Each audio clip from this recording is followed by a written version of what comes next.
Eu ouvi. As vozes, antes abafadas pelo tilintar das xícaras de café e pelo murmúrio da TV na sala, se tornaram claras, cruéis. Uma, a de minha filha mais velha, Ana Lúcia, ressoava com uma autoridade que nunca me dedicou em vida, mas que agora, na iminência da minha morte, parecia ter encontrado seu apogeu.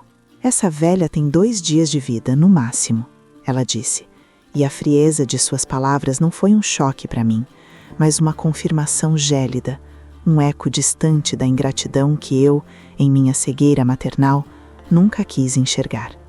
Em seguida, a voz mais grave de Marco, meu filho do meio, irrompeu, preenchendo o vazio que as palavras de Ana Lúcia haviam deixado. Já conversei com o Dr. Mário. Ele confirmou que o coração dela está bem no limite. A qualquer momento pode ceder de vez. Não é justo com a gente ficar esperando, né? Temos que nos adiantar com o inventário, com as coisas. Eu, deitada na cama que há semanas era meu cárcere dourado, senti uma pontada, não de dor física, mas de uma agonia tão profunda que superava qualquer enfermidade corporal. Era a dor da alma, da traição, do desamor. A dor de uma mãe que, na decrepitude de seu corpo, descobria a verdadeira decrepitude do amor de seus filhos. Por semanas, meu quarto no andar superior daquela casa que construí tijolo por tijolo com o suor de uma vida inteira foi meu universo. O cheiro persistente de remédios, o embaçado das cortinas pesadas que mal deixavam a luz do sol de uma manhã de primavera brasileira entrar e o silêncio pesado, só quebrado pelos meus próprios suspiros cansados ou pelo barulho distante e indiferente da vida lá fora, ou melhor, lá embaixo. Eu, Lúcia Helena, matriarca de uma família que eu imaginava unida e amorosa, estava acamada, enfraquecendo a cada dia. Meu corpo, antes vibrante e forte, que carregou 3 filhos, que trabalhou incansavelmente para lhes dar o melhor, agora era um templo em ruínas, dominado por uma doença que se arrastava, consumindo minhas energias, mas, paradoxalmente, aguçando minha mente para uma lucidez cortante. Minha memória, essa sim, estava intacta, e era ela que me trazia à tona, em flashes intermitentes, as imagens de um passado que parecia tão diferente do presente. Ana Lúcia, minha primogênita, sempre foi a mais ambiciosa, a mais distante. Lembro-me dela, pequena, com os cachos loiros que eu mesma aparava, correndo pelos jardins, os olhos sempre mirando longe, além dos muros da nossa casa. Marco, o do meio, com seu jeito calmo e calculista, sempre foi o mais prático, o que parecia ter a cabeça no lugar. E Patrícia, minha caçula, a mais sensível, a mais apegada, a que eu acreditava ser a mais pura de coração. Pobre Lúcia, que ilusão a minha! As vozes continuavam, e a cada fragmento que chegava aos meus ouvidos, uma camada de pó de ilusão caía de meus olhos. A pulseira fica com a Ana Lúcia, sempre foi o sonho dela. O anel de esmeralda, esse é valioso, vai para o fundo da casa, ou talvez vendamos. A tia Célia sempre quis os diamantes, e bem, ela ajudou bastante nesses últimos meses. A voz de Marco delineava a distribuição das minhas joias como se estivesse fechando um negócio lucrativo. As joias que, para mim, eram mais que adornos. O anel de esmeralda, um presente de meu pai à minha mãe, que simbolizava a esperança e o renascimento em tempos difíceis. A pulseira de ouro de meu amado marido, já falecido há tantos anos, me deu em nosso 25º aniversário, gravada com nossas iniciais, um elo de memórias e de um amor que transcendeu o tempo e a morte. Eles os estavam repartindo, como se fossem meros objetos inanimados, desprovidos de memória, de suor, de lágrimas, de risos, de toda uma vida que eu havia investido na construção de cada pequeno detalhe do meu legado. Um nó se formou em minha garganta, sufocando-me mais do que a própria doença. Lágrimas, que eu já não conseguia produzir há dias de tão desidratada, queimavam por dentro. Eu não era uma velha qualquer. Eu era Lúcia Helena, a mulher que ergueu essa casa, que plantou aquelas árvores, que criou aqueles filhos. A mulher que abdicou de seus próprios sonhos para que eles pudessem ter os seus. A mulher que guardou cada centavo, que fez sacrifícios incontáveis, que trabalhou até a exaustão para construir um patrimônio que, em sua velhice, seria sua segurança, sua dignidade. E agora, esse patrimônio era o motivo da pressa, da impaciência, da cobiça em seus olhos, em suas vozes. A voz de Patrícia, que eu esperava ser a voz da compaixão, irrompeu, mas não com o lamento que eu esperava. E o apartamento da praia, aquele eu sempre quis. Vocês sabem que passo mais tempo lá do que em qualquer outro lugar. Marco, você não pode ficar com tudo. Sua voz era um misto de falsa tristeza e irritação, um tom lamurioso que eu conhecia tão bem, usado para manipular e conseguir o que queria. O apartamento da praia, o meu refúgio, o lugar onde eu buscava o consolo do mar após a partida de meu marido. Ali eu escrevi minhas memórias, revivi meus amores, encontrei a paz. Para Patrícia era apenas uma propriedade a ser disputada, um objeto a ser possuído. Minha cabeça girava, não pela fraqueza, mas pela repulsa. Meu coração, que eles já consideravam no limite, batia com uma força renovada, impulsionado por uma raiva fria e uma determinação que eu não sabia que ainda possuía. Por anos, eu me submeti à ideia de ser a matriarca amorosa, a mãe que perdoa, a avó gentil. Mas naquele instante algo mudou. A fragilidade física cedeu lugar a uma força interior que brotava das profundezas da minha alma ultrajada. Eu não ia partir assim. Não seria apenas uma sombra que se desfaz. Eu não seria a velha que lhe serviria de escada para uma vida de luxo e desapego. Nos dias que se seguiram, a encenação começou. Eu, que mal conseguia levantar o braço para beber um copo d'água, comecei a treinar. Primeiro os dedos, depois a mão, o braço. As enfermeiras e os médicos particulares que eles contratavam, mais preocupados em agradar meus filhos do que em realmente me observar, não notavam as pequenas nuances. Meu olhar, antes vago, tornava-se mais atento, capturando cada detalhe da rotina da casa, cada movimento, cada sussurro. Eu forçava meu corpo a pequenas melhorias, escondendo-as sobre uma máscara de cansaço extremo. Fingia dormir profundamente quando sabia que estavam por perto, ouvindo-os discutir, com cada vez menos pudor, o destino de cada móvel, de cada quadro, de cada lembrança. Eles falavam sobre a casa, sobre as poupanças, sobre até mesmo os livros que eu tanto amava, como se já fossem deles, sem sequer um pio de respeito à minha existência. A casa que eles queriam vender, as poupanças que iriam dividir, os livros que iriam doar. Cada item, uma fatia da minha vida sendo retalhada. Certa noite, ouvi Ana Lúcia cochichando com Marco na sala ao lado do meu quarto. A porta estava entreaberta. Precisamos acelerar isso. Tenho um compromisso importante em São Paulo na próxima semana. Não posso ficar presa aqui para sempre. E a papelada do inventário, quanto antes melhor. Marco respondia com um tom de voz que eu nunca havia escutado vindo dele, um misto de impaciência e cobiça que me gelou a espinha. Sim, Ana, já estou em contato com o advogado. Ele disse que se tivermos a certidão de óbito em mãos logo, podemos adiantar boa parte. A certidão de óbito, minha certidão de óbito. Eles não apenas me queriam morta, eles já estavam planejando a burocracia do meu fim. Era surreal, como um pesadelo do qual eu não conseguia acordar, porque eu estava acordada. Minha dieta, que antes era uma imposição médica, agora era uma estratégia. Eu aceitava as sopas leves, os caldos, mas guardava forças. Comecei a pedir para ser levantada por breves momentos, para sentar na poltrona da janela e ver o jardim. Na verdade, eu usava esses momentos para fortalecer meus músculos atrofiados, para sentir o chão sobre meus pés, para reconectar meu corpo à realidade do movimento. Cada passo era uma vitória, cada respirar profundo um ato de resistência. Meu corpo, aos poucos, respondia ao meu comando, à minha vontade de viver e, mais importante, à minha vontade de lutar. A enfermeira, uma jovem doce e ingênua chamada Júlia, que ainda não havia sido corrompida pela ganância dos meus filhos, notava minhas pequenas melhoras com um sorriso genuíno. Ela me ajudava a fazer os exercícios de fisioterapia, sem saber que eu estava, na verdade, treinando para o meu grande espetáculo. Eu fingia um cansaço repentino, um desânimo, sempre que meus filhos ou a tia Célia, uma irmã do meu falecido marido que sempre teve um olho gordo em minhas posses, se aproximavam. Eu sabia que precisava de mais tempo, de mais força. A ideia que se formava em minha mente era audaciosa, perigosa, mas a única que me traria a satisfação de uma justiça poética. Eu precisava ir até o fim com a farsa.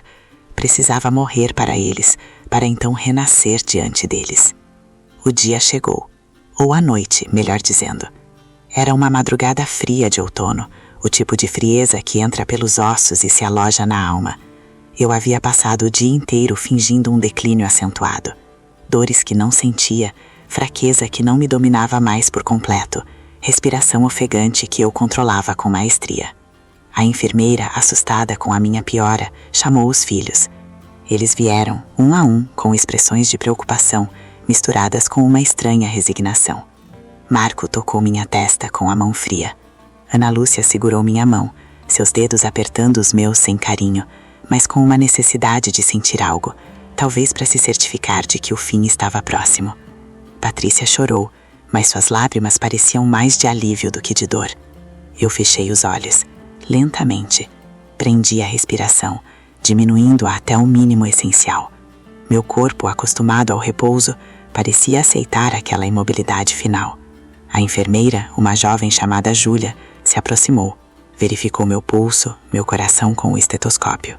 Seu rosto se contorceu em uma expressão de tristeza genuína e foi nesse momento que senti uma pontada de culpa por usá-la em minha farsa.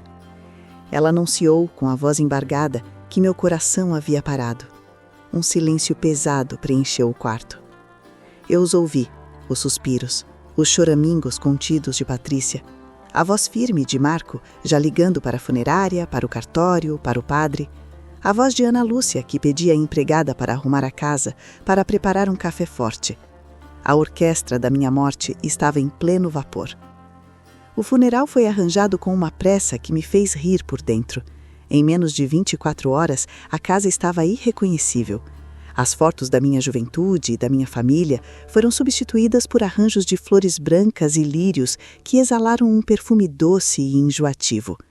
Uma mesa com café, chá, bolachas e pão de queijo foi montada na sala de jantar, como se fosse uma festa em vez de um velório. Parentes distantes, amigos que eu não via há anos e até mesmo vizinhos curiosos começaram a chegar. Eu estava no meu quarto, no andar de cima, no caixão que eles haviam providenciado. Não era um caixão simples, claro. Era de madeira nobre, com detalhes dourados, digno de uma matriarca, digno da imagem que eles queriam projetar para a sociedade. Durante as horas que se arrastaram, eu ouvi as conversas. Eram murmúrios, sussurros, mas a casa era velha e o som subia pelas escadas. Uma pena a Dona Lúcia se ir assim, tão de repente, dizia uma vizinha. Pois é, mas já estava sofrendo há tanto tempo, era um agívio, respondia a outra. Meus filhos, vestidos de preto, com semblantes graves, recebiam as condolências. Marco, com sua voz impostada, agradecia a presença de todas. Ana Lúcia, com um lenço de seda no pescoço, simulava uma fragilidade que nunca lhe pertencia. Patrícia, com os olhos vermelhos e inchados, era a única que parecia verdadeiramente abalada, mas eu sabia que suas lágrimas eram mais pela perda do que pela minha partida, pela perda de um futuro cômodo que eu representava. Eu estava dentro do caixão, fechada. Não completamente. Eles haviam optado por um velório de caixão aberto, uma tradição que eu sempre detestei, mas que ironicamente se tornou a peça central do meu plano. Eles me arrumaram, colocaram um vestido que eu detestava, mas que eles achavam apropriado para a ocasião. Minha pele, antes rosada, agora estava pálida e fria, maquiada para parecer ainda mais sem vida. Eu estava deitada, imóvel, sentindo cada músculo do meu corpo reclamar da rigidez imposta. Mas minha mente estava afiada, observando, calculando. A porta do meu quarto estava entreaberta e eu podia ouvir com uma clareza assustadora as vozes de Ana Lúcia, Marco e Patrícia na sala de estar, a poucos metros dali, em um tom mais baixo, mas ainda audível. A luz do sol da tarde já se esvaía, dando lugar à penumbra e à iluminação artificial que emprestava à cena um ar teatral. "Você acha que alguém vai questionar o testamento?" perguntou Ana Lúcia, a voz mais rouca que o habitual, talvez por falsa emoção, talvez por puro cansaço. "Não há porquê", respondeu Marco, com sua habitual segurança. O advogado fez tudo conforme a lei. A mãe estava lúcida quando assinou, não há brechas. E convenhamos, ela sempre foi muito prática com essas coisas. Mas e a casa da praia, Marco? Você prometeu que eu ficaria com ela. Agora está falando em dividir o valor da venda entre nós 3? Não é justo. Patrícia, sempre ela, choramingava. Patrícia, não é hora para isso. Ana Lúcia interveio, com um tom de repreensão contido. Temos convidados na sala. Depois resolvemos isso. O importante é que os bens estão garantidos. E a mãe, bem, ela não vai precisar de nada disso agora, não é? A frase final, proferida com uma leve risada abafada de Ana Lúcia, foi a gota d'água. Meu corpo, em resposta, sentiu um formigamento, um tremor quase imperceptível. A raiva me deu uma força que eu não sabia que possuía. A velha, como eles me chamavam, não precisaria de nada. A velha que lhes deu tudo. O som do choro, o cheiro das flores, a penumbra da tarde que se dissolvia em noite. O velório estava em seu auge, ou em seu fim, dependendo do ponto de vista. Eu estava lá, deitada, com a pele fria, os lábios pálidos. As pessoas se despediam, algumas com lágrimas sinceras, outras com a curiosidade mórbida de quem acompanha um espetáculo. Eu senti o toque gelado de um beijo na minha testa, provavelmente de um dos meus netos, a quem eu tanto amava e que, espero, ainda pudessem ser salvos da ganância que corroía seus pais. A porta do meu quarto, que estava semi-aberta, rangia suavemente com a brisa que entrava por uma fresta da janela. Eu não havia sido embalsamada. Eles não tiveram tempo, nem consideraram necessário, dada a rapidez com que tudo foi orquestrado. Apenas a maquiagem e a roupa de seda, escolhida por Ana Lúcia, que nunca combinou com meu estilo, e um lençol fino que cobria meu corpo até o pescoço. Eu comecei a me mover. Imperceptivelmente no início, uma leve contração dos dedos, um tremor quase invisível nas pálpebras. Eu precisava de cada fibra do meu ser, de cada grama de força. Meu corpo gritava por descanso, mas minha alma exigia reparação. Respirei fundo, controlando a inspiração e a expiração para que fossem tão lentas e superficiais que passassem despercebidas por qualquer um que não estivesse prestando atenção meticulosa. E, honestamente, ninguém estava prestando atenção em mim de verdade. Todos estavam absortos em seus próprios pensamentos, em suas conversas, em seus olhares para o relógio, esperando o momento de ir embora. Lentamente, com a precisão de uma dançarina de balé que executa o movimento mais delicado, eu comecei a levantar minha cabeça, um músculo por vez.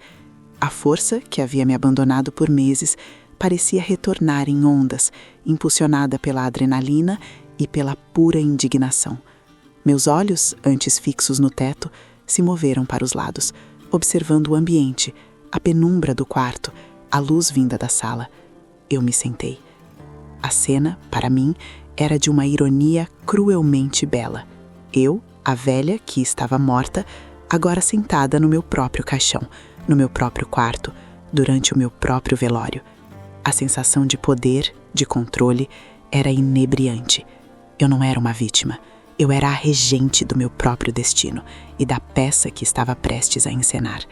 Minhas pernas, antes tão pesadas e dormentes, sentiram o chão frio do quarto. O vestido de seda balançava suavemente, enquanto eu, com a ajuda das mãos, me impulsionava para fora do caixão, um movimento digno de um ressurgimento. O som do meu corpo se movendo, a leve fricção do tecido, o pequeno estalo dos meus joelhos, cada um deles parecia amplificado no silêncio que, paradoxalmente, era quebrado pelos murmúrios da minha própria família lá embaixo.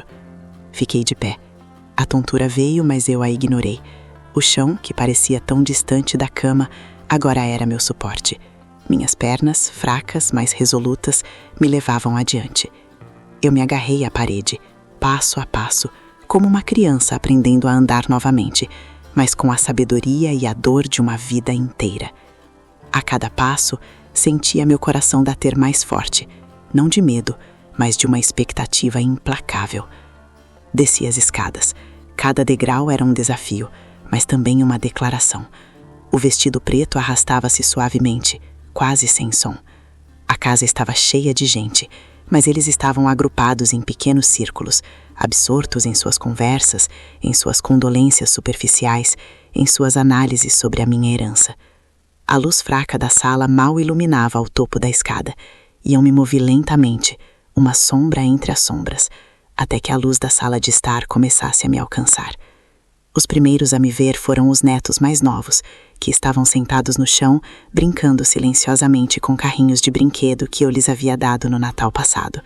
Seus pequenos olhos se arregalaram, seus rostinhos, antes concentrados na brincadeira, se encheram de um misto de terror e espanto. Eles não disseram nada, apenas apontaram seus dedinhos tremendo na minha direção, e seus brinquedos caíram no chão, fazendo um ruído sutil, mas que ressoou como um trovão na quietude do velório. Os adultos, atraídos pelo movimento das crianças, viraram-se. Primeiro, a tia Célia, com seu olhar de falcão, que estava discutindo algo com uma prima distante. Seus olhos se arregalaram e a xícara de café que segurava escorregou de suas mãos, caindo com um estrondo no chão de mármore. O som do vidro quebrando fez todos se virarem. E então, eles me viram. Ana Lúcia, Marco, Patrícia. Seus rostos, antes impassíveis ou meramente tristes, foram tomados por uma palidez mortal. Os olhos de Ana Lúcia estavam vidrados, o queixo de Marco caiu, e Patrícia soltou um grito abafado, levando as mãos à boca. O silêncio que se seguiu foi tão profundo que se podia ouvir o tilintar do gelo nos copos de água na mesa, o crepitar da cera das velas. Todos os olhares convergiram para mim, para a figura de Lúcia Helena, a velha que não precisaria de nada, descendo as escadas em seu próprio velório. Eu cheguei ao último degrau. Meus pés tocaram o chão frio da sala de estar. Meus olhos varreram os rostos congelados de espanto, pânico e, em alguns, pura culpa. Meus filhos, paralisados, pareciam ter visto um fantasma. E, de certa forma, eles viram a mulher que eles haviam sepultado em vida, a mãe que eles haviam matado com sua ganância, agora de pé, diante deles. Minha voz, que havia sido um sussurro por tanto tempo, ressoou com uma clareza e uma força que espantou até a mim mesma. Surpresos? Eu perguntei, e o som da minha voz quebrou o silêncio como um raio em céu azul. Achavam que eu partiria sem me despedir devidamente? Ninguém se moveu, ninguém ousou. Eu me aproximei da mesa onde estavam os pães de queijo e o café, com a tranquilidade de quem está em sua própria casa, o que de fato eu estava. Peguei uma xícara, servi-me de um café forte, o cheiro amargo e familiar enchendo minhas narinas. O som do líquido quente caindo na xícara era o único som na sala. O café está um pouco frio, eu comentei, olhando diretamente para Ana Lúcia, cujo rosto estava branco como a neve. Mas acho que posso fazer uma exceção hoje. Afinal, não é todo dia que a gente participa do próprio velório. O medo e a vergonha se misturavam nos olhos de meus filhos. Marco tentou articular algo, mas as palavras pareciam presas em sua garganta. Patrícia estava encolhida em uma poltrona, os olhos arregalados, como se estivesse assistindo a um filme de terror. Eu ouvi cada palavra. Comecei, minha voz agora mais calma, mas com uma autoridade que nunca antes havia exibido. Cada plano, cada divisão, cada desabafo sobre o peso que eu representava para vocês. As joias, a casa da praia, as poupanças. Tudo já estava meticulosamente dividido, antes mesmo de meu coração parar. Fiz uma pausa, tomando um gole do café morno. O amargor era um contraponto perfeito à doçura que eu sentia ao vê-los em seu inferno particular. Vocês acharam que eu era uma velha senil, sem discernimento, sem voz. Acharam que eu morreria em silêncio, deixando-lhes o caminho livre para a ganância. Mas Lúcia Helena nunca foi de se calar, e nunca será. Eu me aproximei de um vaso de lírios brancos, arrancando uma das flores. Seu perfume, antes enjoativo, agora me parecia um tanto irônico. Essas flores são lindas, mas o perfume delas me lembra a hipocrisia.